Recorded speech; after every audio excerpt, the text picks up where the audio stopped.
Saya awali, Assalamualaikum warahmatullahi wabarakatuh. Perkenalkan, nama saya Mila Sari.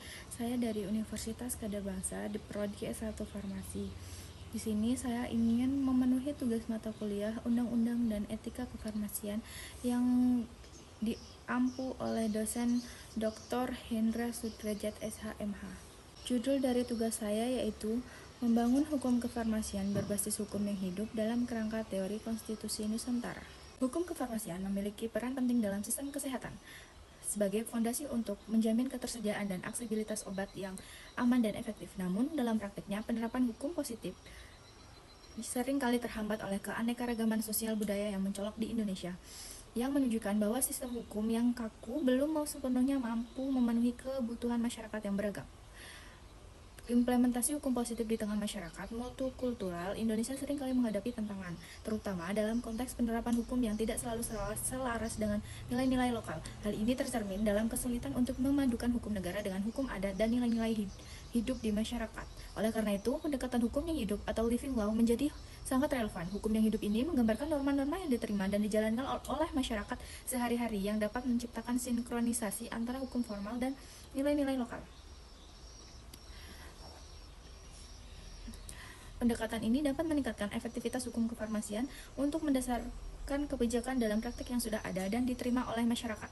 Relevansi teori konstitusi Nusantara sebagai kerangka hukum yang mengintegrasikan hukum positif dengan hukum hidup semakin jelas terlihat dalam upaya membangun hukum yang lebih kontekstual, adaptif, dan ramah budaya. Teori ini menekankan pentingnya memahami dan mengakomodasi nilai-nilai lokal sebagai bagian integral dari pembangunan hukum.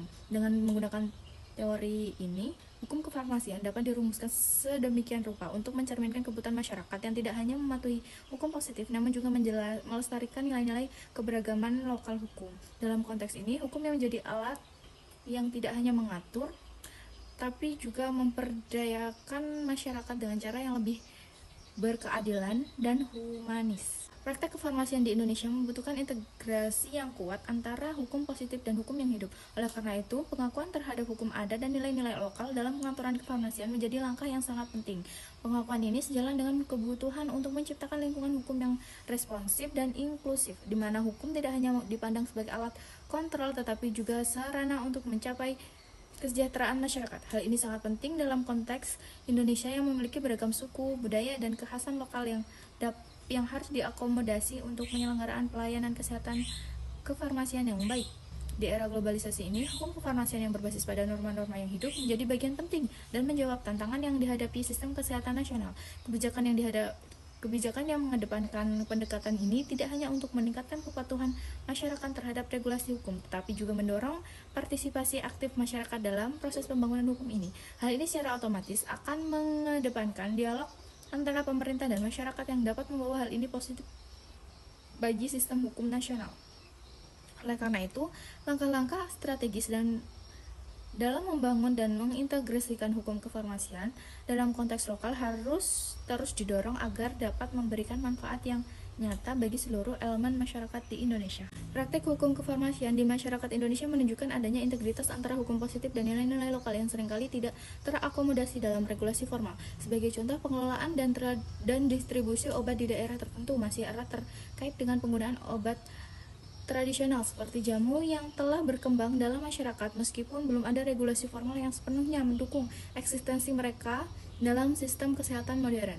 Banyak masyarakat yang masih memanfaatkan ramuan tradisional seperti jamu dan produk herbal lain sebagai pengobatan utama meskipun tidak semua aspek penggunaan rempah-rempah dan jamu ini diakomodasi dalam pengaturan hukum yang ada. Penelitian menunjukkan bahwa sekitar 80% masyarakat di daerah tertentu lebih mempercayai pengobatan tradisional dibandingkan dengan obat-obatan modern, menunjukkan kuatnya pengaruh nilai lokal dan praktik sehari-hari. Penelitian di Puskesmas Karawang menunjukkan bahwa informasi obat baru-baru ini diatur oleh hukum formal, namun kurang responsif terhadap praktik lokal yang mengedepankan penggunaan obat tradisional. Hal ini menegaskan adanya kesenjangan antara apa yang dipraktekkan di masyarakat dan dampak hukum positif dan pelayanan kefarmasian. Kejadian ini menyoroti pentingnya untuk mengintegrasikan nilai-nilai kehidupan lokal yang telah ada dalam budaya masyarakat dengan regulasi hukum yang berlaku. Keberadaan apoteker lokal yang tidak hanya berfungsi sebagai distributor obat, namun juga sebagai sumber informasi tentang penggunaan obat tradisional, menunjukkan interaksi yang signifikan dan belum terakomodasi oleh hukum positif. Kesenjangan antara hukum positif dan hukum yang hidup dalam praktik kefarmasian terlihat jelas, dan ketidakpuasan masyarakat terhadap pelayanan farmasi yang berorientasi pada pendekatan medis konvensional. Kajian ini di beberapa apotik menunjukkan bahwa meskipun ada signifikan dalam pengetahuan masyarakat tentang obat, hanya 21,7% pasien dapat menjelaskan tentang dosis dan kegunaan obat mereka dengan benar. Hal ini mendemonstrasikan bahwa meskipun peraturan hukum positif mengatur tentang penyampaian informasi obat, implementasi di lapangan sering tidak mencerminkan. Selain itu, berbagai aspek praktis yang menyangkut penggunaan obat tradisional dan praktik pengobatan lokal seringkali diabaikan oleh hukum positif.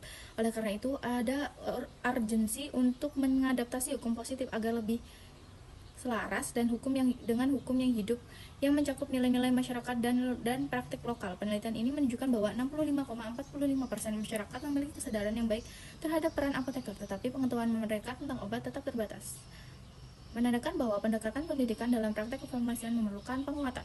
Baiklah, yang pertama saya akan menjelaskan tentang praktek kefarmasian berbasis nilai lokal. Salah satu kasus yang menarik perhatian dalam penggunaan jamu di masyarakat, sebuah penelitian di Desa Bukian, Bali, menunjukkan bahwa masyarakat telah memanfaatkan tanaman obat tradisional sebagai upaya preventif terhadap berbagai penyakit. Aktivitas budidaya dan pengelolaan tanaman obat tidak hanya menampilkan kearifan lokal, tapi juga membangkitkan kembali peran apoteker dalam konteks penyuluhan dan edukasi pada masyarakat mengenai pengobatan alternatif.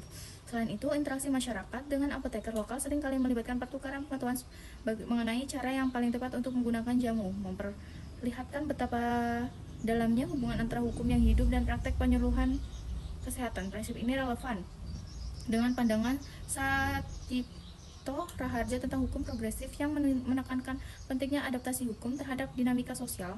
Dalam hal ini, hukum harus mampu memberikan ruang untuk hukum yang hidup agar dapat berfungsi dengan baik dalam masyarakat yang kompleks seperti Indonesia. Pentingnya hukum yang dibangun dari praktik sosial terjadi di masyarakat. Dalam konteks hukum kefarmasian ini, pendekatan ini dapat diadopsi untuk menjembatani kesenjangan antara hukum formal dan realitas sosial. Selain itu, teori hukum progresif Sajipto Raharjo mengedepankan pemahaman bahwa hukum harus bersifat responsif terhadap kebutuhan masyarakat yang dapat diimplementasikan dalam praktik kefarmasian, di mana hukum positif perlu beradaptasi dengan praktik lokal dan nilai-nilai yang dijunjung masyarakat. Yang kedua adalah elemen living law dalam teori konstitusi Nusantara. Teori konstitusi Nusantara menekankan pemahaman bahwa hukum harus mencerminkan keberagaman budaya dan nilai-nilai lokal. Elemen living law dalam konteks ini tidak hanya relevan, tapi juga krusial untuk penguatan hukum kefarmasian yang inklusif dan kontekstual melalui pengakuan terhadap hukum, adat, dan praktik lokal. Regulasi terkait kefarmasian dapat disusun untuk menciptakan sistem pelayanan yang lebih responsif terhadap kebutuhan masyarakat di tingkat akar rumput. Yang ketiga adalah pendekatan living law sebagai jembatan. Pendekatan living law berpotensi menjadi solusi untuk menjembatani antara regulasi formal yang seringkali kaku dengan praktek sosial yang hanya dinamis dalam pelayanan kefarmasian. Dengan demikian, hukum dapat menjadi instrumen yang lebih adaptif dan responsif terhadap kebutuhan masyarakat, serta mampu memasukkan unsur-unsur kearifan lokal yang selama ini terabaikan. Hal ini menegakkan pentingnya revisi dan pengembangan kebijakan hukum kefarmasian yang tidak hanya berbasis pada teks hukum, tetapi juga terbuka untuk pengaruh dan praktek lokal yang ada di masyarakat. Dengan seluruh alur analisis dan temuan ini, dapat disimpulkan bahwa optimalisasi pelayanan kefarmasian di Indonesia memerlukan sinergi antara hukum positif dan hukum yang hidup, mengakui nilai-nilai lokal seperti praktik kesehatan yang ada dalam masyarakat untuk menciptakan sistem kesehatan yang lebih baik dan inklusif. Kesimpulannya adalah pembangunan hukum kefarmasian di Indonesia perlu mengintegrasikan hukum positif dengan hukum yang hidup di masyarakat.